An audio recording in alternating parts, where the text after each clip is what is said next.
नमस्कार दोस्तों, मेरा नाम संजीव एक बार फिर से हाजिर हूँ पॉडकास्ट सीरीज का नया एपिसोड लेके। आज मैं बात करना चाहता हूँ एक ऐसे श्लोक की जो गीता में लिखा गया है और उसका हिंदी अनुवाद ये है, कर्म करते चलो फल की चिंता मत करो। और ये बहुत ही ऐसा श्लोक है जो हर एक आदमी दूसरे को समझाता है जब भी वो प्रॉब्लम में होता है। सबको पता है और बार बार कहा गया, कर्म करते चलो फल की चिंता मत करो, कर्म करते चलो फल की चिंता मत करो। लेकिन कहीं ना कहीं अंदर से ये सवाल उठता है कि भाई फल की चिंता क्यों ना करो। और ये मैं सोच रहा था कि फल की चिंता ना करो क्यों कहा गया है। ज़्यादा सोचा तो मालूम ये पड़ा, नंबर 1 कि फल जो है वो तुम्हारे हाथ में नहीं है, तुम्हारे हाथ में तुम्हारा कर्म करना है। दूसरा, जैसा कर्म होगा संभावना ये है कि वैसा ही फल आएगा। तो your karma is directly proportional to your phal. और अगर इसको एक एग्जाम्पल के तौर पे अगर देखें, अब मैंने भी एक पौधा लगाया आम का, मेरे पड़ोसी ने भी एक पौधा लगाया आम का, सेम टाइम पे लगाए। अब आम का पौधा जब लगाया तो पड़ोसी ने तो उसकी बहुत तरीके के साथ गुड़ाई की, समय समय पे खाद, समय समय पे पानी, समय समय पे स्प्रे, कीटनाशक, सब चीज़ों से उसे बचाया। पौधा मैंने भी लगाया, कभी पानी दिया, कभी नहीं दिया, कभी मैंने खाद दी, कभी नहीं दी, और दी तो टाइमली नहीं दी।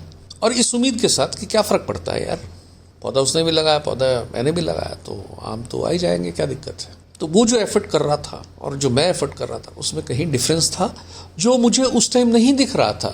जब मैं एफर्ट कर रहा था मुझे ऐसा लग रहा था कि इतनी एफर्ट करने से हो जाएगा काम, लेकिन जो डेडिकेशन, जो पैशन मेरा पड़ोसी दिखा रहा था वो मैं नहीं दिखा रहा था। मुझे बस इतना ही था कि उसने भी पौधा लगाया, मैंने भी पौधा लगाया, तो हो ही जाएंगे आम। आगे छोटी मोटी चीज़ें करनी है, जो खाद देना है, पेस्टिसाइड मैं भी डाल दूंगा, लेकिन किस टाइम पे डालना है, कितना डालना है, ये सब चीज़ें जो गहराई वाली चीज़ें थी वो मैं छोड़ता चला गया। ठीक है, समय बीता, 5 साल बाद उनके पेड़ पे भी आम लगे, मेरे पेड़ पे भी आम लगे।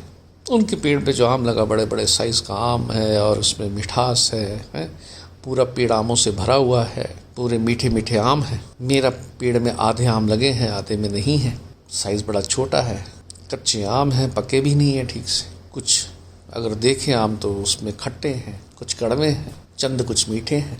अब जब ये फल आ गया जिसको रिजल्ट बोला गया है, तब मुझे ये रियलाइज़ हुआ कि यार अगर मैं कंपेयर करूं उसकी एफर्ट और मेरी एफर्ट से, तो हम दोनों ने, मुझे लगता है, सेम ही एफर्ट की थी। लेकिन जब आप फर्दर एनालिसिस करते हो तो ये पाते हो नहीं, उसने जिस पैशन के साथ काम किया, जुनून के साथ काम किया, वो मैं नहीं कर पाया। राइट। तो कहने का मतलब ये था कि अगर मैं ज़्यादा कर्मा की तरफ ध्यान देता, ज़्यादा सिस्टमेटिक होता अप्रोच में, ज़्यादा पैशनेट होता, जुनूनी होता, राइट, तो शायद मैं उस पौधे की ज़्यादा परवरिश कर पाता और वही रिजल्ट आता जो मेरे पड़ोसी किया है। अब मैं पड़ोसी की बात इसलिए कर रहा हूँ क्योंकि हम जब कर्म करते हैं तो अपने फल तो गिनते ही हैं, लेकिन इस समाज में जो आपका कंपटीशन है उसके फल भी गिनते हैं आप। जब आप कंपटीशन में बैठते हैं तो आप ये कहते हैं फलाना फर्स्ट है, फलाना सेकंड है, उस एम्प्लॉय की इंक्रीमेंट हो गई, मैं पीछे रह गया। राइट, बहुत सारी चीज़ें हैं, मेरे पास कार है, उसके पास कार नहीं, ये सब कंपैरिजन होता है मटेरियलिस्टिक चीज़ों का। सो जब आप ये चीज़ें देखते हैं तो फिर ये भी देखिए कि उस लोगों ने ऐसी क्या चीज़ की, खासकर जबकि प्लेटफॉर्म सेम था, रिसोर्सेज सेम थे। और कई बार तो ऐसा भी होता है कि रिसोर्सेज जिन लोगों के पास ज़्यादा होते हैं उनके फल ज़्यादा खट्टे होते हैं, जिनके पास बेचारों के पास रिसोर्सेज कम होते हैं उनके फल ज़्यादा मीठे होते हैं। अब सवाल ये उठता है कि ये क्यों कहा गया कि फल की चिंता मत करो। ये इसलिए कहा गया कि फल आपके हाथ में नहीं था। जो चीज़ आपके हाथ में थी वहाँ पे आपने फोकस नहीं किया। क्या था आपके हाथ में? कर्मा, वो आपके हाथ में था। तो जब कर्मा की बात आई थी तो आप बड़े लेजी थे, लेड बैक थे, हो जाएगा, देख लेंगे, कर लेंगे। और जब फल आया तो फल आपको मीठे चाहिए, तो ये तो पॉसिबल नहीं है बॉस। तो उन्होंने कहा है कि बेसिकली जितना तुम एफर्ट डालोगे भाई उतना ही रिजल्ट आएंगे, जितना गुड़ डालोगे उतना ही मीठा होगा। तो बेटर ये है कि आप कर्मा पे फोकस कीजिए, फल को रहने दीजिए, वो कर्मा का आउटकम है। और अगर आपका काम फल पे रहेगा तो चांसेस हैं कि आप शॉर्टकट लेना शुरू कर देंगे अपने कर्मा में, कुछ ऐसी चीज़ें करेंगे जो सस्टेनेबल नहीं है, जो लॉन्ग टर्म नहीं है। इसलिए ये बड़ा इंपॉर्टेंट है कि आप कर्मा पे ध्यान दीजिए, चाहे छोटी से छोटी चीज़ हो, आप बड़ी डिटेल में जाकर उसमें वर्किंग कीजिए, उसमें काम कीजिए, उसमें हार्ड वर्क कीजिए। तो इसीलिए कि अगर फल नहीं आए हैं, मान लीजिए छोटे फल आए, खट्टे आए, कड़वे आए, कोई बात नहीं।